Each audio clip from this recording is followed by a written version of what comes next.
পৃথিবীর সবচেয়ে সুখী মানুষটাকে কাল কিয়ামতের মাঠে আল্লাহ পাক এক মুহূর্ত সময়ের জন্য জাহান্নামে ঢুকাই দিবেন। কতটুকু সময়? এক মুহূর্ত। আল্লাহ পাক জানেন কতটুকু সময়। এরপর তাকে বের করে বলবেন, দুনিয়াতে সুখে ছিলা? সে বলবে, আল্লাহ সুখ কি জিনিস আমি জানি না, সুখ কাকে বলে আমি জানি না, সুখ কি আমি সেটা জানি না। আল্লাহ সুখ কাকে বলে আমি সেটা জানি না। আর এই পৃথিবীর সবচাইতে নির্যাতিত, নিপীড়িত এবং দুঃখ ক্লেশে ভরা মানুষটাকে আল্লাহ পাক এই এক মুহূর্তের জন্য জান্নাতে ঢুকে দিয়ে বের করে নিয়ে আসবে। বলবেন যে দুনিয়াতে দুঃখে ছিলা, কষ্টে ছিলা? এই ব্যক্তি বলবে, আল্লাহ কষ্ট কি জিনিস আমি জানি না, কষ্ট কাকে বলে আমি কষ্টের সংজ্ঞাই জানি না। এই ব্যক্তির তাকদিরে কি হবে পরে? এই ব্যক্তি জান্নাতের আরফ নামক জায়গায় দাঁড়িয়ে থাকবে, চেহারাটা ঘুরিয়ে দেওয়া হবে জাহান্নামীদের দিকে। সে বলবে যে আল্লাহ চেহারাটা খালি আমাকে জান্নাতের দিকে ঘুরায় দাও, আমি জান্নাতে যেতে চাচ্ছি না, খালি চেহারাটা ঘুরায় দাও বাস এনাফ। আল্লাহ বলবেন আর কিছু চাবা না? তো না, আর কিছু চাবো না। ঠিক আছে, চেহারা ঘুরাই দিলাম। এবার চেহারা জান্নাতের দিকে ঘুরে আসে, জান্নাতের ধান, জান্নাতের নেয়ামতের স্নিগ্ধতা সব পাচ্ছে সে। এবার বলছে আল্লাহ শুধু দরজার কাছে নিয়ে যেয়ে রেখে দাও, ঢুকতে চাবো না। আল্লাহ বলবেন যে এইবার কথা দিয়ে কথা রাখবা? ঠিক আছে, জান্নাতের দরজার সামনে গিয়ে রেখে দাও। ও বেচারা দরজা ধরে দাঁড়ায় আছে, চিন্তা করবে, ও ভাববে, ওই সময় সে ভাববে, হাদিসে এত স্পেসিফিকলি আসছে, সে ভাববে যে আর কিভাবে আল্লাহকে বলবো, আল্লাহ তো এতদূর পর্যন্ত নিয়ে আসলেন। এরপর বলবে যে জাস্ট একটু উকি দিব, আল্লাহ খালি একটু উকি দিতে, ঢোকানোর দরকার নেই, খালি উকি দিব। আল্লাহ পাক বলবেন, দেখো আদম সন্তান, তোমরা কিন্তু কথা খুব কম রাখো। আদম সন্তান তোমরা কথা দিয়ে কথা রাখতে পারো। ওই যে আদম আলাইহিস সালামকে বলা হয়েছিল না, ওয়ালা তাকরাবা হাদিহি শাজারা, তোমরা গাছের কাছে যেও না, তাও তারা গাছের কাছে চলে গেলেন। তোমরা কথা দিয়ে কথা রাখো না। এবার উকি দিয়ে সে বলবে, আল্লাহ এতদূর যখন নিয়ে আসছো, আল্লাহ আমাকে আর এখান থেকে দূরে ঠেলে দিও না, আমাকে ঢুকাই দাও আল্লাহ। আল্লাহ পাক তাকে জান্নাতে ঢুকাই দিবেন এবং এই দুনিয়ার চাইতে 10 গুণ বড় জান্নাত তাকে দিবেন ইনশাআল্লাহ। তাহলে আমরা বুঝতে পারলাম যে দুনিয়ার বাস্তবতা কি আর আসল প্রকৃত সাফল্য কাকে বলে।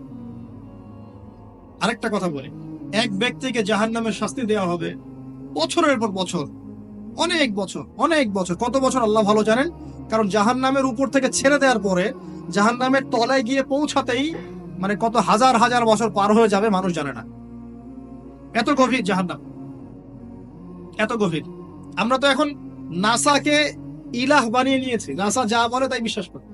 ও বলে মঙ্গলে পানি আছে, আমরা বলি হ্যাঁ পানি আছে। ও বলে চাঁদে এই আছে, আমরা বলি হ্যাঁ সেই আছে।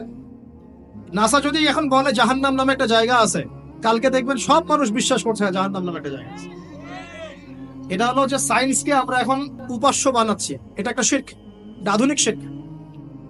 আধুনিক আরো শিরক আছে, আল্লাহর হালালকে হারাম করা, আল্লাহর হারামকে হালাল করে নেওয়া। ওইদিকে আমি যাচ্ছি না। এখন পড়তে পড়তে পড়তে একটা জায়গা তাকে দাঁড় করিয়ে দেওয়া হবে, আযাব দেওয়া হবে, আযাব দেওয়া হবে, আযাব দেওয়া হবে। এক পর্যায়ে সে চিৎকার করতে থাকবে, ইয়া মান্নান ইয়া হান্নান, ইয়া মান্নান ইয়া হান্নান। এভাবে চিৎকার করতে করতে, এগুলো আল্লাহ পাকের নাম। এগুলো কি আল্লাহ পাকের নাম। আল্লাহ পাক বলবেন, দেখো জাহান্নামের অতল গভীরে কোন আমার বান্দা আমাকে ডাকছে, কি হাজত তার, নিয়ে আসো। ওকে জিজ্ঞাসা করা হবে কি প্রয়োজন। সে শাস্তির অভিযোগ করবে, শাস্তির অভিযোগ করে তাকে বলবে যে আমার এই শাস্তি আমি সহ্য করতে পারছি না, আল্লাহ আমাকে এইটা দাও, সেইটা দাও আমাকে, আমি যেখানে থাকি সে থাকার জায়গাটা ভালো না, আমি যেখানে বসি বসার জায়গা ভালো না। এরকম অনেক কথা বলতে থাকবে। আল্লাহ পাক তখন তার গুনাহগুলোকে স্মরণ করাবেন, মানে তার এই অবস্থা কেন হলো এটা স্মরণ করা। এবার সে ব্যক্তি পিছনে ফিরে, তাকে আবার পাঠিয়ে দেওয়া হবে, যাও পিছনে ফিরে যাও।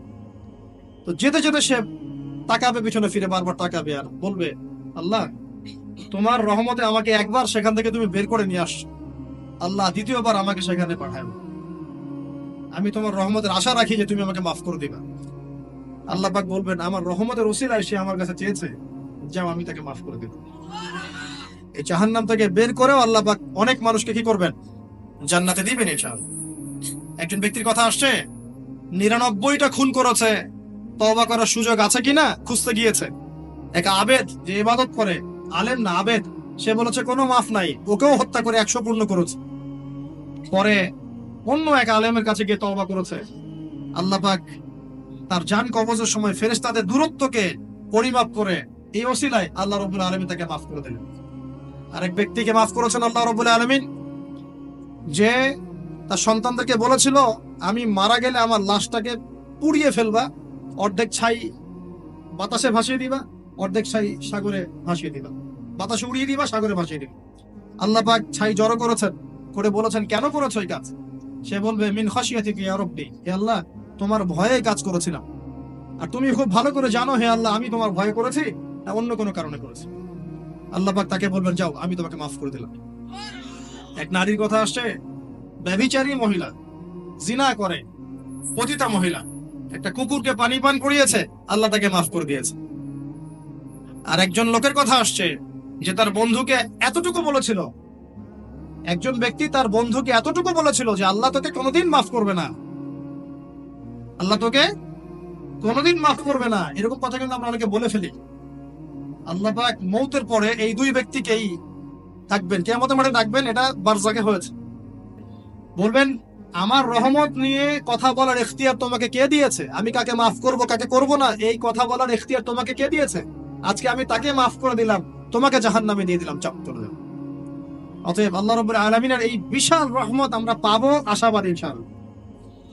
এই কারণে আমাদের প্রথম যে বিষয়টা ফোকাস করতে হবে, আল্লাহ রহমত পেতে হলে আমাদের অবশ্যই বস্তুবাদিতা ত্যাগ করতে হবে। আল্লাহ পাক দুনিয়া পছন্দ করেন না, দুনিয়ার মোহে যারা ডুবে থাকে আল্লাহ এদেরকে পছন্দ করেন। দুনিয়া প্রয়োজন, যতটুকু আমার দরকার আমি করব, যতটুকু প্রয়োজন নাই এই বিষয়টা আমি পেতেই হবে, চাই চাই আরো চাই, হ্যাঁ দু হাতে চাপাও হাত পেতে নাও, ঋণ করে ঘি খাও, এইসব দর্শনের ধার ধারবো না আমরা ইনশাআল্লাহ। আমাদের দুনিয়া চলে গেলে যাক, বাকির খাতা পূর্ণ হোক ইনশাআল্লাহ তাআলা। আর এই দুনিয়াতে এসেছি আল্লাহর ইবাদত করার জন্য। শিখলাম, জানলাম, বুঝলাম ইবাদত মানে শুধুমাত্র নামাজ, রোজা, হজ, যাকাত নয়। এগুলো অবশ্যই ইবাদত, কিন্তু এগুলোই ইবাদত নয়, বরং আমাদের জীবনের প্রতিটা কাজই ইবাদত। আমাদের স্ত্রীর মুখে ভাত তুলে দেয়া পর্যন্ত, একটা মুসলিম ভাইয়ের সাথে হাসি মুখে কথা বলা পর্যন্ত, মুসাফা করা পর্যন্ত, এভরি সিঙ্গেল ওয়ার্ড যে আমরা এই দুনিয়াতে করি, এগুলো ইনশাআল্লাহ তাআলা ইবাদত বলে কাউন্ট হবে যদি আমরা এগুলোকে তিনটা পদ্ধতিতে করি। এক, আল্লাহর সন্তুষ্টির জন্য করি। দুই, রাসূলের পদ্ধতিতে করি এবং হালাল খেয়ে করি। ইনশাআল্লাহ তাআলা আল্লাহ পাক আমাদের সবাইকে এভাবে ইবাদত করার তৌফিক দান। আর শেষ করার আগে আমি আর কয়েকটা পয়েন্ট টাচ করে শেষ করে দিচ্ছি, রাত অনেক গভীর হচ্ছে। আসন্ন রমজান মাস আমাদের সামনে আছে, আমাদের সামনে বলতে এই তো 2 সপ্তাহ হয়তো বাকি নাই। আমি কয়েকটা পয়েন্টস খালি আপনাদের সাথে শেয়ার করবো, যে এই পয়েন্টগুলো যদি একটু ফোকাস করি, রমজান মাসটা গোনা মাফের উৎসব হবে ইনশাআল্লাহ। আমরা কলেজ লাইফে পড়তাম একটা ওয়ার্ড, উৎসবের উৎসাহ। উৎসবের উৎসাহ, এই যে ছায়ানট, উদীচী, এইসব জায়গায় যারা থাকে না, এরাও এই শব্দগুলো জানে না। উৎসবের উৎসাহ, ওরা বলে যে জাগতে হবে রাত আলো জেলে রেখে উৎসবের উৎসাহে, মানে রাত জাগতে হবে আলো জেলে রেখে উৎসবের উৎসাহে। আমাদের এই দুনিয়ার জীবনের হায়াত কিন্তু খুব লম্বা না, খুব লম্বা কি 60 থেকে 70, এর মধ্যে আল্লাহ পাক কিছু উৎসবের উৎসাহ দিয়েছেন। যেমন শবে বরাত, যেমন শবে বরাতের রাত, এই রাতে ব্যক্তিকেন্দ্রিক তো কিছু ইবাদত করা যায়, সামগ্রিক না হয়। এই রাতে আল্লাহ পাক সবাইকে মাফ করে, 2 শ্রেণীর মানুষ বাদ দিয়ে, মুশরিক, মুশাহিদ, শিরক করে যারা, হিংসা বিদ্বেষ পোষণ করে যারা, এদের বাদ দিয়ে। শাবান মাস বেশি বেশি নবী রোজা রাখতেন, আরাফার দিন, আশুরা, মুহররম, জিলহজ মাসের প্রথম 10 দিন, কিছু উৎসবের উৎসাহ আল্লাহ দিয়েছেন, তাই নয়? সবচেয়ে বড় উৎসব কোনটা বলেন তো? এই যে রমজান মাস। এখন এই মাসে আলো জ্বালা থাকবে উৎসবের উৎসাহে। কিভাবে? প্রথম কথা বলি, দুনিয়াবি বাজার ঘাট, শপিং টপিং যা যা আছে আগে ভাগে এই কয়দিনে করে ফেলেন, যাদের সামর্থ্য আছে। যাদের সামর্থ্য নাই তারা, আমি বলেছি, প্রজেক্ট করতে হবে, সোশ্যাল প্রজেক্ট। আমরা সামর্থ্যবানদের টাকাগুলোকে কিছু সৎ মানুষ কালেক্ট করবেন, করে যাদের সামর্থ্য নাই তাদের ঘরে মাসের বাজার পৌঁছে দিবেন। করা যাবে না ইনশাআল্লাহ?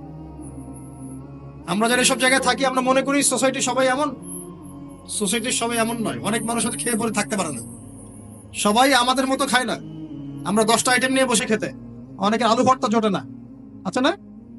আমরা আমাদের যাকাত, আমাদের ওশর, আমাদের ফিতরা, আমাদের সাদাকাতুল ফিতর, আমাদের সাদাকা এবং ইফতারের প্রজেক্টগুলোকে সুন্দর করে প্যাকিং করে 1 মাসের বাজার করে দেওয়ার ক্ষমতা আমাদের নাই। একজন করে পরিবারের দায়িত্ব নেওয়ার ক্ষমতা আমাদের নাই। আপনি একটা নেন, আপনি একটা নেন, আপনি একটা নেন, আপনি দুইটা নেন, আপনি পাঁচটা নেন। দেখবেন ইনশাআল্লাহ তাআলা যখন আমরা খাবার ভাগাভাগি করে খাবো, ইনশাআল্লাহ সমাজে দারিদ্রতা কমে যাবে। কি উন্নতি, কি সবার মধ্যে সম্প্রীতি ছড়িয়ে দেওয়া উন্নতি, সবার মধ্যে এই যে ভালোবাসা ছড়িয়ে দেওয়াটা কিন্তু সমাজের উন্নতি। উন্নতি মানে আমরা আসলে কি বুঝি? খালি কনস্ট্রাকশন নির্মাণ করার উন্নতি? সবার মধ্যে সম্প্রীতি ছড়িয়ে দেওয়াটা উন্নতি। আগে রমজানের প্রিপারেশন নেন, এটা গেল একটা পারিবারিক ইকোনমিক প্রিপারেশন। আধ্যাত্মিক প্রিপারেশন কি? হুট করে রমজান মাসে গিয়ে সব ইবাদত একসাথে ধরা যায় না। এই কারণে এখন থেকেই নামাজ, তেলাওয়াত, তাফসীর পড়া, একটু তাহাজ্জুদ, চারটার নামাজ, ইশরাকের নামাজ, জিকির আজগার, এগুলো একটু ধরার চেষ্টা করি। কিন্তু রমজান মাসে গিয়েই আমি একদম যেন মোমেন্টামটা যেন ধরতে পারি ইনশাআল্লাহ, আল্লাহ পাক তৌফিক দান করুন। 3 নাম্বার হচ্ছে অপচয় করবো না রমজান মাসে। অনেকদিন বলছি 5টা খেজুরে যদি ইফতার হয়ে যায়, 6 নাম্বার খেজুর আপনার খাওয়ার দরকার নাই, আপনি দান করে দেন। 2টো জামা দিয়ে ঈদ হয়ে যাচ্ছে, 4টা জামা কেনার দরকার নাই, বাকি 2টো দান করে দেন। আপনার পরিবারের জন্য যদি 30 কেজি চাল যথেষ্ট হয়, 40 কেজি কেনার দরকার নাই, বাকিটা দান করে দেন। বহু মানুষ রমজান মাসে ইফতার করবে, ইফতার করে আল্লাহর কাছে বদদোয়া করবে, দেখে নিয়েন, বলবো যে আল্লাহ আমি ইফতার করার খাবারটুকু পাচ্ছি না। পুরো বিশ্বের ইকোনমিক অবস্থা কিন্তু সুবিধার না। আস্তে আস্তে আমাদের এগুলো বুঝতে হবে। আল্লাহ পাক আমাদেরকে শুধু কোরআন তেলাওয়াত করলেই তো হবে না, এগুলো অর্থ তো বুঝতে হবে। কোরআন হাদিস দিয়ে বিশ্বটাকে তো ডিল করতে হবে, হবে কি?